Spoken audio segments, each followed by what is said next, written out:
Welcome, everyone, to Stepping Into Your Leadership. I'm your host, Christine Courtney. Our goal here is to give you some actionable takeaways that will help you lead your teams. Thanks for joining us on this leadership journey. Let's get started.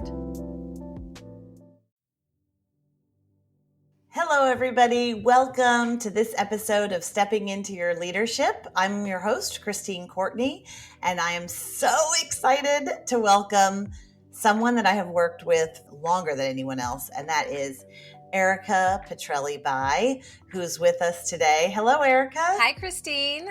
I invited Erika to this one in particular. I've been saving her for you because we are going to focus today on maybe one of the most prolific assessments used in the workplace today, and that's the DISC assessment. We use the one called Everything DISC by Wiley. And so that's the one we're going to focus on today. But if you are interested at all in DISC or want to know what it is, or you're about to take it in your workplace, this will give you a good overview and some things that might be of interest to you of how to use this for your personal life or your work life. So I invited Erika here. We're both certified in Everything DISC, but Erika does this all over the country for us, including with our own teams.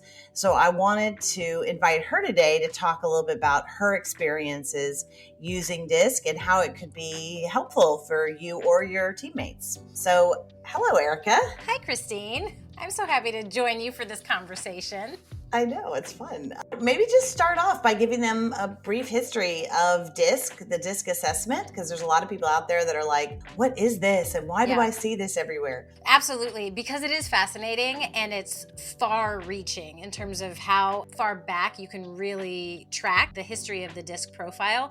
So I think that's why it is familiar to people, even if they haven't taken it. It's one of the few that people recognize as a tool for these kind of assessments.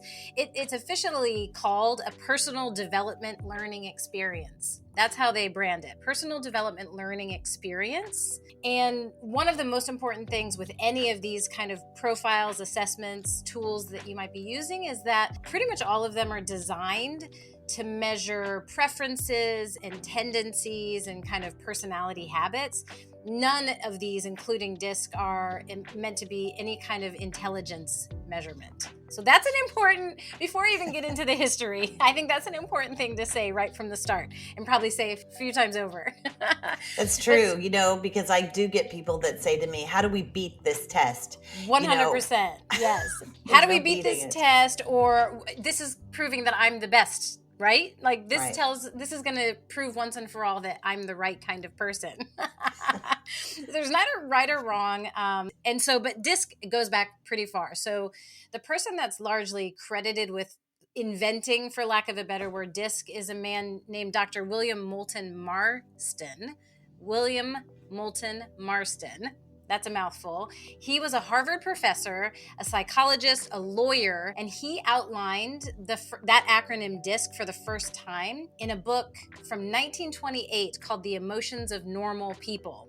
So The Emotions of Normal People. Dr. Marston had some different words to go with the acronym. We'll get to the current ones in just a little bit, but his words were dominance, inducement, submission, and compliance. Wow. So interesting words to describe personality profiles. And he kind of nodded toward Dr. Carl Jung as his inspiration to come up with DISC, citing a book by Jung a few years earlier in 1921 that talked about people in four distinct ways as thinking, feeling, sensing or sensation, and intuitive or intuition. So Dr. Marston said Jung inspired him using those four words to think about four distinct types of people. And then if you really want to dig further than that, Jung cited his inspiration in 1921 all the way back to 400 BC and sort of the earliest writings and storytelling that talked about people as elements, that people's personalities actually fit within the four distinct elements of fire, air, earth, and water. So it's not too much of a stretch to say that the development of DISC goes all the way back to the dawn of man. Wow. And so when you think about the many different personality profiles and assessments on the market, I really think of DISC as the trunk of the tree. And then from there, all of the other assessments kind of have sprung. So you'll see if you are someone that loves these and takes a lot of these, you'll see similarities in them for good reason. So Dr. Marston didn't actually create any kind of assessment tool. He just created the acronym and started this idea that DISC was a good way to think about personality types. So it wasn't actually until 1950s that a psychologist, Dr. Walter Clark, created the first tool that can be linked to DISC. It was called the Activity Vector Analysis. And he used those 4 letters, DISC. And then not until the 1960s did some sort of collection of results from those assessment tools get published in the Journal of Psychology. And then in the 1970s, people started to take it, and then it was off to the races. So really, since the 1970s, the DISC as an assessment tool has been widely used. Like you referenced, a lot of different organizations use DISC. We use one of the most commonly recognized one, which is the Everything DISC profile by Wiley. And they've been putting that instrument and many complementary instruments out since the early 2000s. So that's the nutshell of the many layered history. Thank you, Professor Erika. Well, hey, here's a fun fact about Dr. Marston, who was the, credited as the creator. When we kind of chuckle at the original words he used, for the DISC, one other notable fun fact about Dr. Marston is he's also credited with inventing or creating the character of Wonder Woman. Oh, all right. So there you have it. Well, now I'm bought in for sure. In the sea of assessments that are out there, right? So many of them, we use a lot of them. Why should a company or a person choose DISC for their personality development learning experience? Yes, because the main benefit to choosing DISC is, and all the tools will say this, but they're designed to help you understand yourself better, which is always great, but probably more importantly, designed to help you understand your coworkers better. So what it's going to reveal are, like I said before, sort of tendencies and preferences. So in the workplace, that's really important because it includes what motivates us, what annoys us, when we're most productive, how we like our recognition.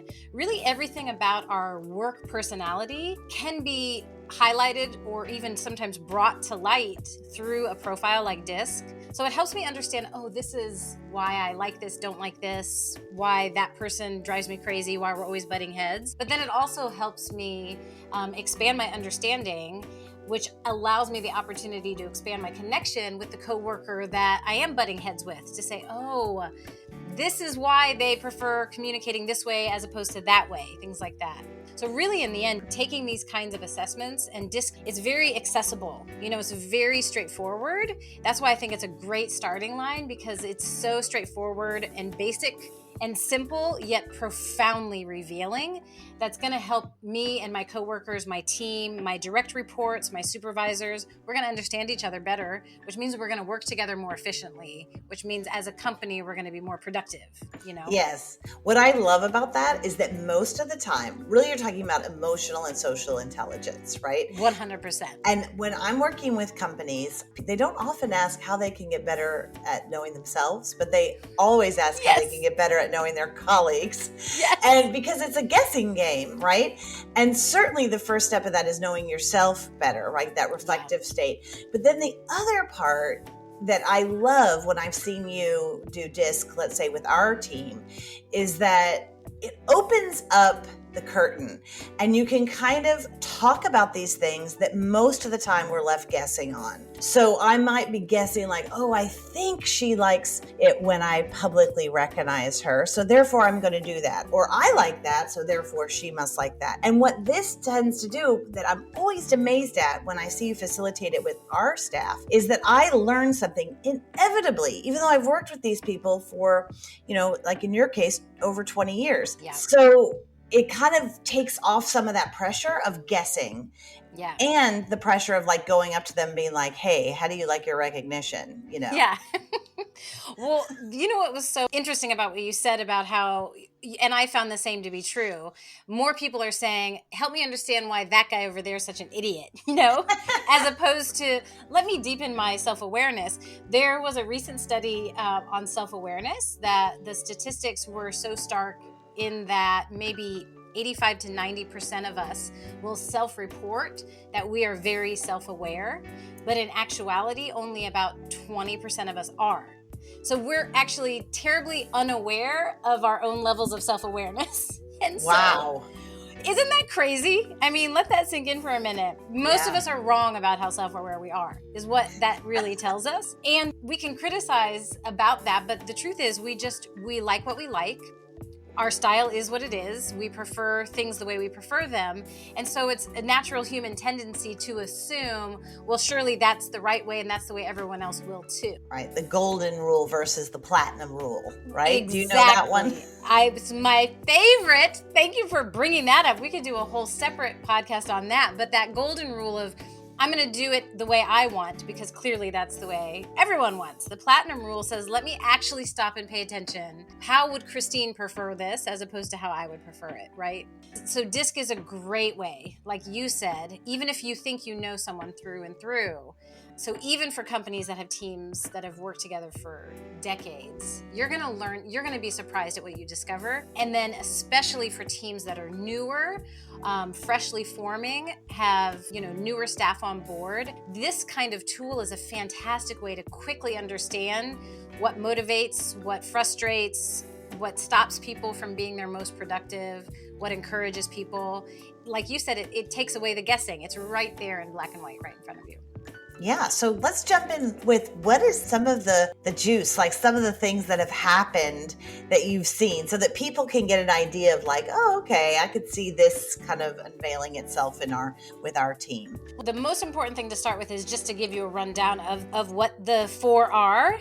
Even just understanding that has begun in the trainings that I've done, just understanding where you fit. So DISC, if you can imagine a circle, DISC is broken into 4 quadrants. So starting at the top left, the D in DISC stands for dominance. And when you think about people in dominance in that category, in their assessment, these are active, fast-paced, bold, confident, direct, firm people. They are motivated by results, by winning. They're very competitive. Okay, so that's your D. So I'm sure already you can imagine people that you work with that you already could say, oh, I imagine so-and-so would be a D. And you're probably right. In these cases, when you hear the personality types, you're usually right in terms of guessing who goes where, So that's our Ds.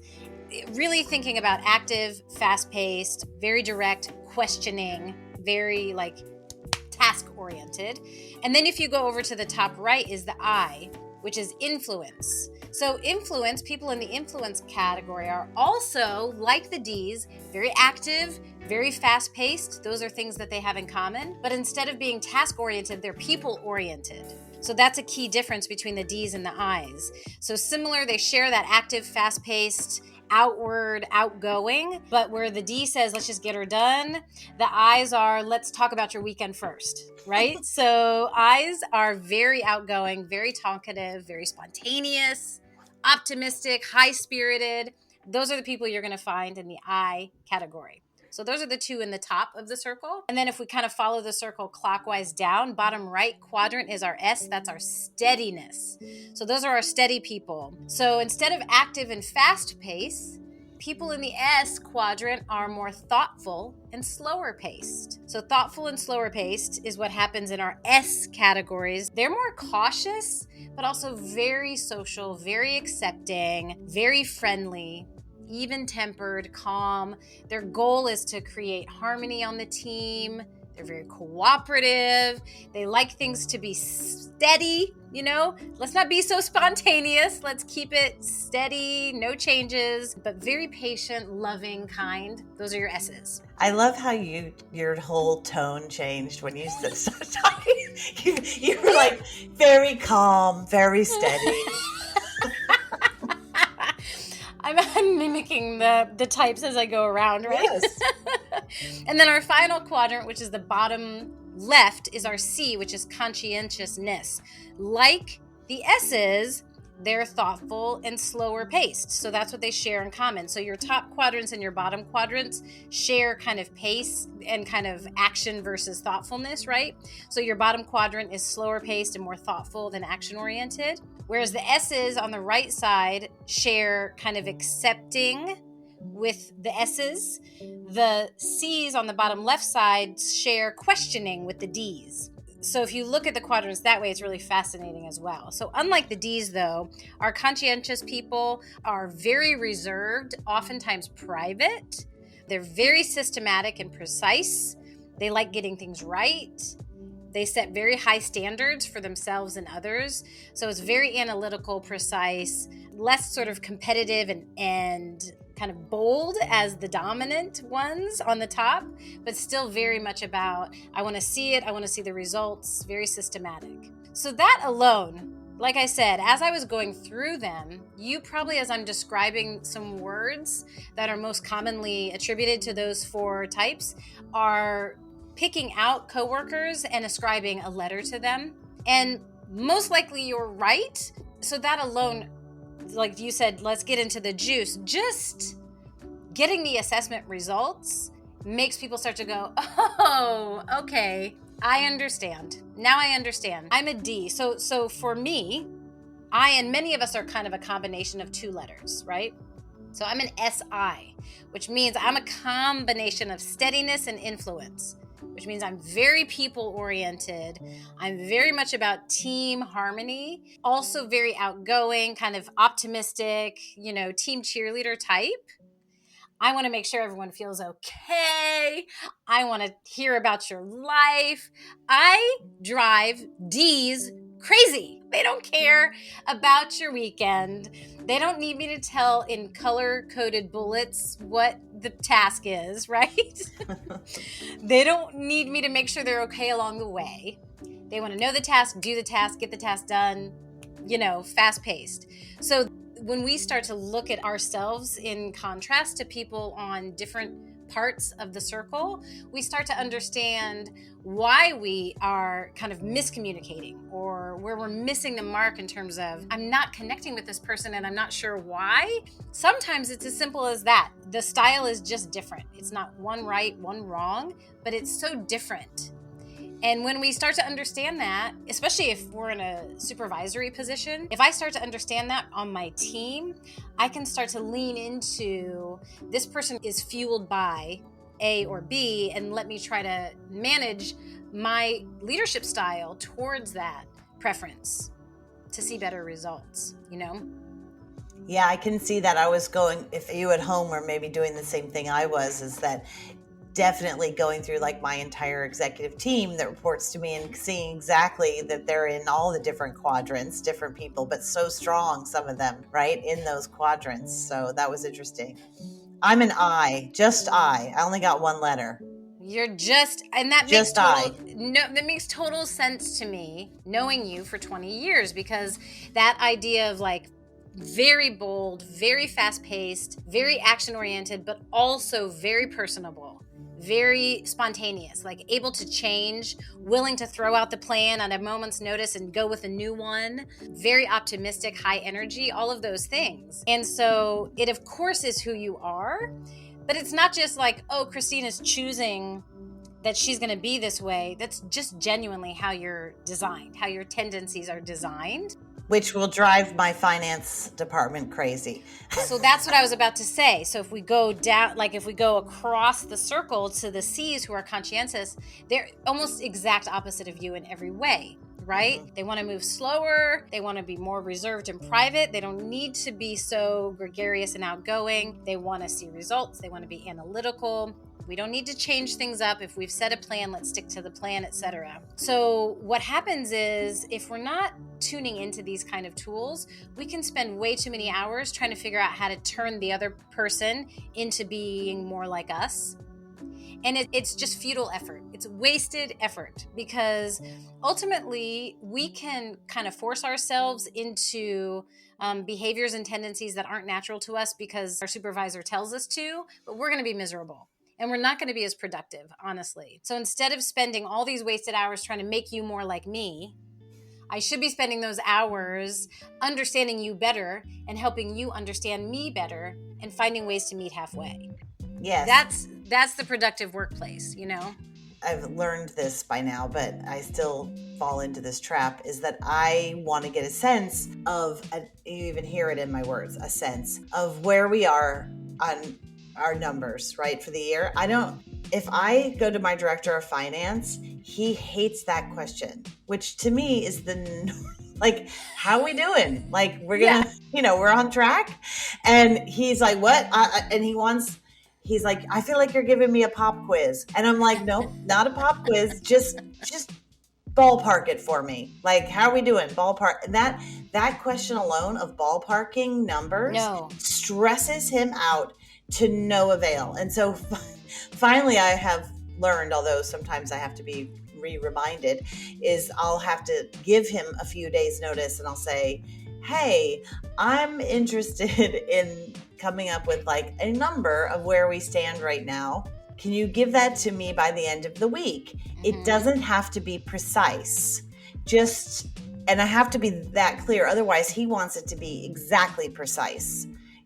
Which takes forever in my mind. As in a your mind, person. In your mind, right. So that's that example of like a person in that C quadrant, they're going to love a SMART goal, right? Because you make something specific and measurable and timely. They're going to love everything about that. A plus B equals C, and I can see it on a spreadsheet. Versus someone in the I quadrant, and even me, is kind of I'm right on that line between S and I. Let's just ballpark it, like you said. Let's just see broad strokes. Oh, what's going on today? And that's perfectly okay, to live in that kind of ambiguity or more generalization. It's less precise, and we love to swim in that ocean, right? But someone in the C quadrant, that's going to drive them crazy. Someone in the D quadrant, it won't drive them crazy as much, but what's going to be most important is like, what's the target? Where are we now, but what are we trying to get to? And I'm going to get there first, faster, better. And, the best thing you can do for that person, you've been known in the past to say, let your fast horses run, right? The best thing you can do for a D is let them run. Like, give them the target and get out of their way, because they're driven by, I see the target and I'm going to get there. Results are what matters. It's fascinating though too. So, the funniest things that happen in trainings are these completely inconsequential moments, but that make people just fall out of their chair with what is happening, right? So I was doing a training recently to start the training. I just asked, they've all taken their assessment, right? So everyone knows what they are. But just kind of a team building, breaking the ice kind of question of what is your favorite kind of ice cream? So there were 2 people in the room, only 2 that had the CD combination. So they were the only 2 people in the room that had that combination of letters. They were the only 2 people in the room that had butter pecan as their favorite ice cream. And they were like, what? And everyone else, of course, was like, butter pecan, that's your ew, It was, we could have gotten off course for an hour talking about ice cream, because it's that moment of someone understands me. And, we can laugh, and those kind of aha moments, we can laugh about them. And then when you kind of put pen to paper and really look at your team, you just start to have aha moments all over the place of those kinds of, it seems like it doesn't matter, but it means everything in terms of how much a person is going to feel valued. Are they going to feel like they're getting the work done to the standard that they have for themselves, and everything in between, Yeah. I also just want to make sure that I point out, because you mentioned the report, yes, that once you take the Everything Disc assessment, a report is automatically generated for you that you get. And it's hefty. Like, you get everything. So even if, when you come to the training, and some people who do the training don't give you the report till afterwards. There's lots of different, we usually send it to you ahead of time for those of you who want to be prepared for the training. Probably some of those C level, those conscientious folks like to have the information, don't want to be sprung upon them in a spontaneous way. We send it to them. Most of those I's, like myself, don't read it till afterwards, yes, right? We look at the first page and then we, wait to get the surprise of Erika's session, but then you do get this huge report that you can access it for a long time. You have the ability to share those. Even on our leadership team at our office, one of the things we did was we printed out everybody's, back in the day when people printed out stuff, but printed out things and gave it to everybody so that we could read about it, and I think that's when I tell this story all the time, Erika, with you, because we've worked together for so long. And one of the things, after rereading some of this, I realized, like, oh my God, Erika likes to have her information in an email form. Like, she likes that kind of communication. And that is probably the opposite of how I would ever choose to communicate. I like to use my speak as a way of thinking, I don't like think first and then speak. I'm speaking, and that's how I think of things. And so I really learned that in that moment. And even though I'm still not great at it, I admit, but I do try to think like, okay, can I give her a gift this week of sending her anything in writing ahead of time? And I'm not always go through with it, but I at least have that understanding that is your preference. And I know that that's how you'll send me stuff, right? Yeah. And I do read it and I'll take it in, and it gives me a sense of like where your mind is at in a way that you don't usually share as much when we're one-on-one in a room. Like you're share, but maybe there's some thoughts that you haven't put together yet that you'll send me in an email. So I appreciate it. So that was one of those things, as an example, even just between you and I, that I learned through doing this process, and I could say different versions of that for everybody on our team, Yeah, absolutely. Well, and it is important to, like you said, to kind of run through the typical process for this, which I think is incredibly valuable, is step one is taking the assessment. And usually that's where you'll get a lot of resistance because, another test or another thing I have to do. It really does not take too long. It's the kind of assessment, if you've ever taken any, that you've come to expect. It asks you, would you rather this or that? Do you like this versus that? In this situation, would you do this or that? And then it'll ask you the same version of that question in different forms. And from that, like you said, a personalized report is generated that tells you this is what your letter or letters are. Like you said, some of us are just one letter. You're straight I through and through. Some of us are skirting the edge of a few, so it really goes into, this is where you fell, and let us tell you about yourself. And it gives you this beautiful story of yourself, which that also is a fun conversation piece, which is, what do you think of the story this profile report told of you? Do you agree with it? Do you disagree with it? Would you make some amendments to it? And by and large, I find that most people go, oh my gosh, yes, I agree with it. And what they'll tell you is that certain huge life events or environmental factors or massive shifts in your life may change where you fall. Like if you took it 10 years ago versus today, if there has been significant shakeup in your life, in your work environment, then you may change. But by and large, if you took it 10 years ago, today, and 10 years from now, you're going to be in the same quadrant, because we are who we are. So let's go back to 400 BC, earth, air, wind, and fire. Like, who we are is who we are. And so that personalized profile, like you said, is really thick, and it tells you a beautiful story of who you are, kind of where your priorities and work oftentimes shift. And then, as you started to touch on, it says, here's a guide on how to work with the other people, so that we get past, well, how do we get them to work like I do? Right. Instead, it says, if you're an I, here's some tips on working with a D and an S and a C, so that you really do start to use that platinum rule and say, let me really try to understand Christine better. Let me see what she might prefer today. Maybe I'll try communicating this way instead of that way. Maybe I'm going to handle our conflict this way instead of that way, even if it's causing me to step outside of comfort.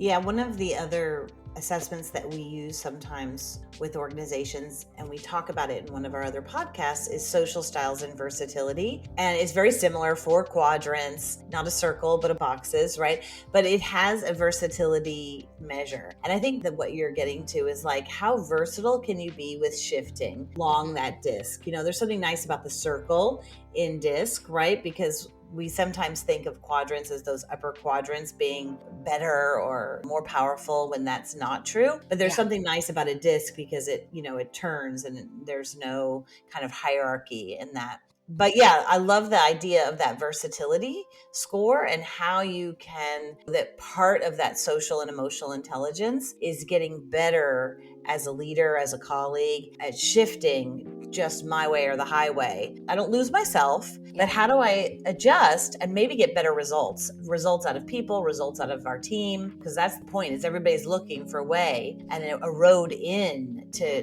get something. And what I love about this, when I've seen you do this with all different organizations, is there's a shift in things because there's so much humor and love in the room. So in other words, you could be at home going, well, why don't I just take the assessment and get the report, and we all get the report and we do what it says. But that isn't as effective, right? As when we see what happens in the room when you pull back the curtain and these things are talked about in a really non-judgmental way.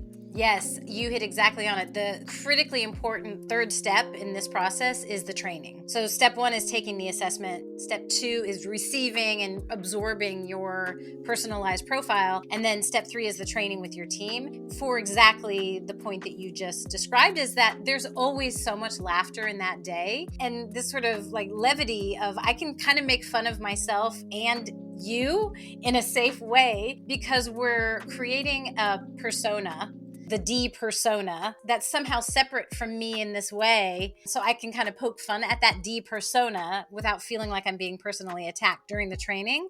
And also at the same time, understand so much more about how my coworkers tick. Oftentimes we'll do something called a day in the life during the training, where the Ds will all get together and the Is and the S's and the C's. So everyone of a like style will get together and kind of map out a day in the life of the work in terms of if they had their ideal day, if it wasn't bombarded by other outside factors. And that is so telling and funny. I was doing a training last month where one of the Ds afterward cracked up because they were like, our day in the life was like, I'm going to get on the phone calls and do these tasks and get this inbox done, and I'm going to do this, and this is going to get done, and action me, and they were like, and then the S's came along and they were all like, I'm stopping at the coffee machine and talking to my coworker, I'm checking in on this person's sick uncle, I'm making sure the team, the meeting room is set up nicely. And they were laughing, not at them, but in the difference in approach to the day was so eye-opening. I mean, I know I've said that word so many times, but it's so eye-opening in terms of, wow, we're just programmed differently. And how beautiful to just be able to speak about it very directly. So in the training, because it's kind of an artificial laboratory, we can speak very directly about our type without feeling singled out, without feeling like we're wrong. And the thing that, for me as the trainer, the most important message to keep repeating throughout the day is that there is not one right or wrong. And in fact, the most effective thriving teams, as any of these assessments will tell you, the most effective thriving teams need all 4. So if you're in a team and you find that you're filled with all Ds, you're going to find a lot of missing pieces to your productivity and a lot of frustrations in terms of how you drive a task from start to completion, versus a task that's all C's, for example, a team that's all C's. So that really, when we look at a healthy, thriving team, we need to have representation from all 4 quadrants.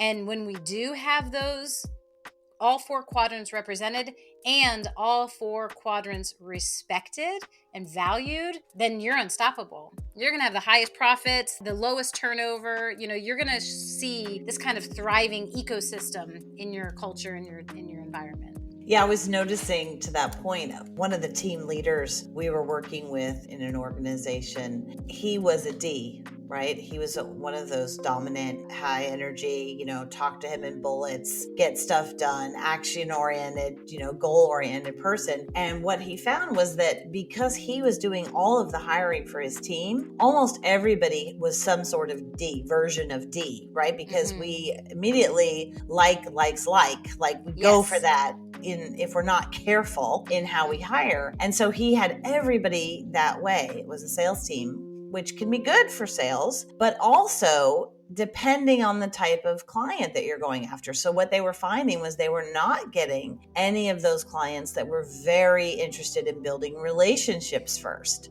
And so he was like, why are we always missing out on these particular businesses? And once we looked at it, he had that aha moment of like, oh my gosh, I need to have somebody else in my hiring process that can also look for these different types of folks who might frustrate me to death in talking to them, right? Because they're not getting to the point fast enough. When you really look at it, they're going to be the ones that should be sent to specific leads. And so that was one of those aha moments that actually generated funding for them, because he came back to me later and was like, oh my gosh, we found somebody who has more of those other quadrants that can go after those targets. So I thought that was an interesting aha moment there. And there's so many, right? I mean, we get them all the time. Yeah. These different things that come up for people. Well, I love what you said about, sort of like in that we go naturally towards our type because we have a similar mindset and a similar pace and a similar approach. So it's very easy and very compatible just without effort, right?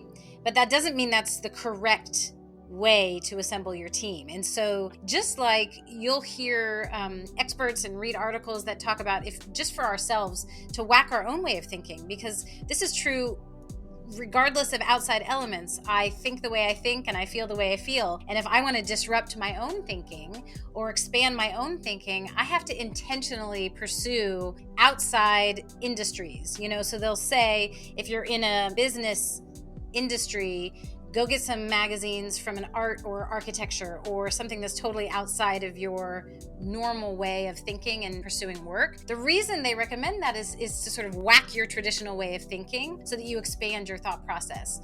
For me, the DISC profile and other assessments like it kind of invite us to think that way about our team itself, so that we are intentionally moving towards what's not naturally like me, or a different way of thinking. So if I have the luxury of being on a team where I've worked with the same people for a decade or more, I know who is thinking differently than me. So the easy thing to do is be like, well, they're not going to think the way I think, so I'm going to just skip that conversation altogether. That's right. The better thing to do, the more productive thing to do, is to go straight towards that person and say, here's the challenge or here's the project. This is how I'm thinking about it. Tell me your thoughts. And then wouldn't you know it, usually the third doorway opens. That my mind and your mind create something beautifully different that neither of us would have thought of on our own. But it takes effort and intention. So these kind of trainings kind of plant the seeds, in my opinion. They just start that. They kind of turn the lens a little to make you understand, oh, this is why that person is the way they are. And then the next thing that sort of challenges, so what are you going to do about it? All right, I'm excited.